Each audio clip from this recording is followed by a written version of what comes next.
Okay, so yeah, bought it for $900. So I don't know what he did to the car to justify him making $1,100 off of it. But apparently the car came from Hamilton County, and that is where my mom lives. Well, actually, not Hamilton County. She lives in a place called Clayton, Tiger, Georgia, but it's pretty close to Clarksville, not even 20 minutes away. I found this car behind, pretty much, literally behind North Georgia Tech. Like I said, the guy is a certified firefighter, and he lives back there. And you get back into the guy's road, and there's nothing but dead 86 everywhere. This was like the only running one on his block. So I'm guessing he took parts out of the all the other 86s and put them in here, or at least the engine, because I don't know if you can see it. I've tried to take pictures of it. I just can't get it to show right. I can see it with my eyes, no problem, because of the angle in which it is. It's down there. Like, I'll put my hand on it. This is the motor mount. Okay, yeah, I can get a shot now. So here's the motor mount, right? And right here, where my hand is, like, I don't know if you can see it, but it's welded in there. Like, the entire mount is welded. And it has the rack and steering from, you know, just the stock rack and steering pinion and all that. Got it crossed up in my head. Rack and pinion.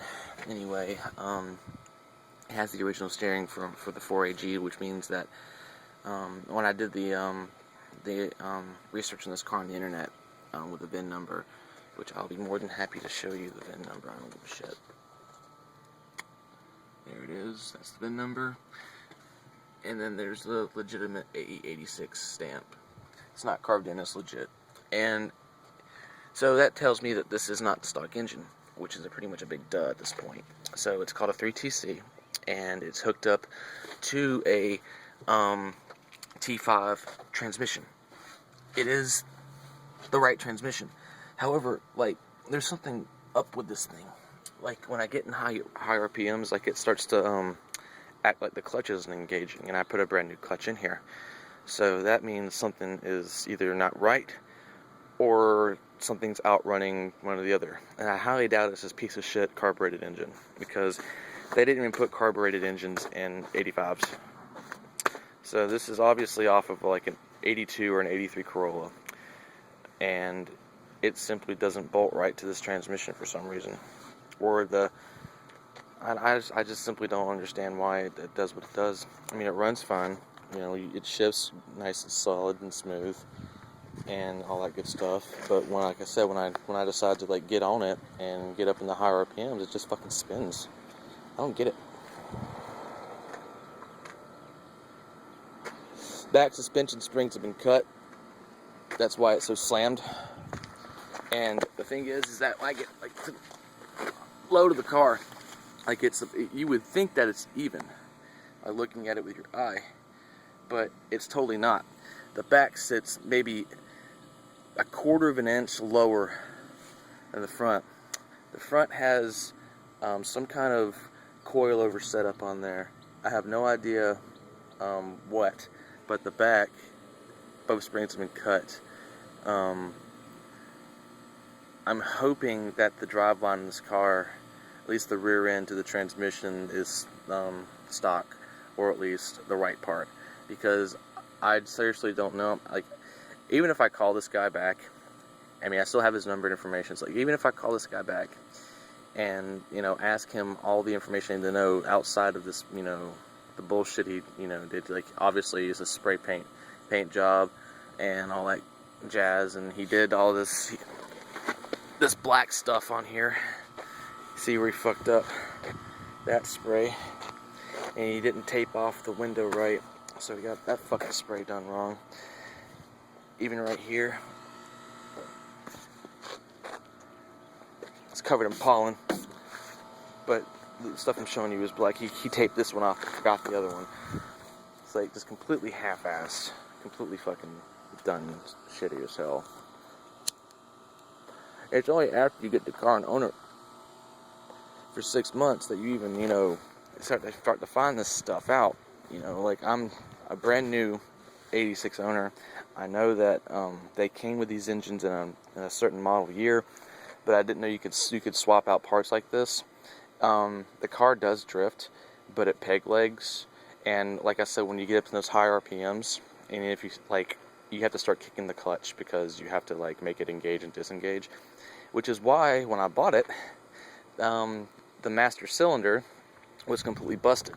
It's a brand new master cylinder right here, and the clutch was leaking brake fluid into the car, like the actual pedal. So that got fixed, and the pedal got fixed, and it engages right, it feels right.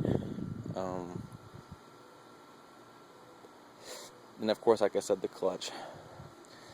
Now I'm going to have to do an alternator. The power steering works on it, no AC. As you can see, there's no AC compressor. Also, the actuators for the fan motors don't even work in the car anyway. So I don't even have heat or any kind of fan. It's nothing but window AC in this car. The car has been completely gutted out.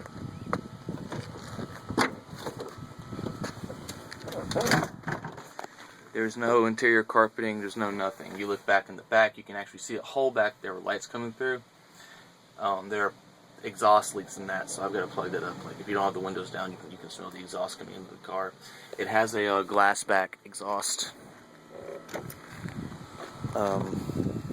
Whatever the hell that is. I don't know anything about exhaust systems, or pretty much anything about this kind of generation of car. I thought that when I got it, I could learn about it, but the more I learn about this particular car, the more I realize that I might have made a mistake buying it, but I don't want to give up on it because I know it's a classic car. It's a desirable car. It has a lot of good features about it. The wheels are original. Tires are great on. I've worn the front a little bit on them from where I've been driving it. The back's not, fucked up from where I've been spinning them out. It will spin them out in lower RPM, lower gear. But like I said, when I get the higher speed, higher gears, it starts to fuck up. I don't know why. The interior is good-ish. Most of it's intact. Put a new CD player in, no problem. Yeah, fucker runs, it drives, does what it needs to do. It's a car, but it's not a drift car. It's far from it. It would need new suspension in the back, new suspension in the front. It would need an LSD, and of course I'd have to swap in a silver top 4AG. And then of course get the wiring harness for that. And all that said and done, the silver top's runs $800-900 on any JDM website, and then the LSD for it's going to run $350, $400, $500 depending on what you get. So you're already well above or right at the $1,500 range, or somewhere in between. And then you got to get the wiring harness if it doesn't come with the motor and all that good stuff. So that'd be another $500. And that's if you didn't get if you got a shitty wiring harness with your engine, and I've heard that before. So if you have to, $500 more for a wiring harness.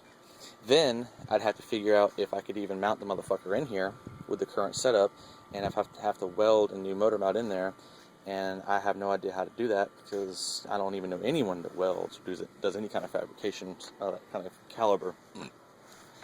And then the pain in the ass is I can't even reach the alternator from the top of the engine. I have to get under it. The alternator bolt to get to that bracket, it's right here. Well, what the hell? Okay. I can't even get my fucking hand down there. It's right here where my finger is. Now you can't even see it. There's no way you can see it. You can see where my finger's tapping. That's where it is. I can't get under there. I have to fucking get under the car and fucking, look at that. Jesus Christ. Look at that black shit. So I don't even know if that's oil or power steering. Looks like both. So, it's got a lot of work to it. But, yeah, that's my Hachi Roku, ladies and gentlemen of YouTube. And, any suggestions would help. Anybody that lives in the Georgia, middle Georgia area that knows how to, work on these things, please send suggestions. I don't even care if you flame me. Just fucking say something useful.